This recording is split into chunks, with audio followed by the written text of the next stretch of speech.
وافق عليها الكبير والصغير وأتقنها الصادق بمحله المتواضع بوادي سوفة. هي أكلة الشواط كما يسميها سكان الولاية، تمتاز بمذاقها الحار وشبيهة بالهمبرجر المحشو بالصلصة ولحم الجمل. الشواط هذا أكل خفيف تقليدي يمتاز بولاية الواد.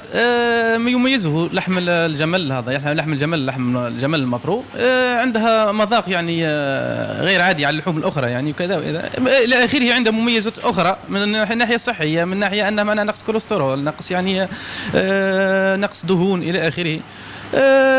امتزنا به يعني ظهر الشواط هذا في التسعينات وتم نطوروا فيه. كان قبل كان في ولاية الواد يعني معروف، كان يعني في ولاية الواد، الآن عاد معروف في جميع ولايات الوطن وأيضا حتى في الدول الأخرى. الشواط أكلة مميزة في واد سوف، مثل خبزة الملة، كما الفتفوتة، كما ياسر حوائج تقليدية كما الدبارة. ومعروف بالنسبة متميز بالنسبة للولايات الأخرى بالأكلات الشعبية كما الجرانتيتا في وارن، كما البوراك في عنابة، كما البيتزا الكاري المحاجب في الجزائر، كما زفيتي في المسيلة. لذة مميزة جعلتها تستقطب الزبائن من جميع أنحاء الوطن، لما فيها من ذوق يجذب مختلف الأعمار. شواط أكلة شعبية معروفة بها ولاية الواد، وشواط هذايا وين أكلة خفيفة،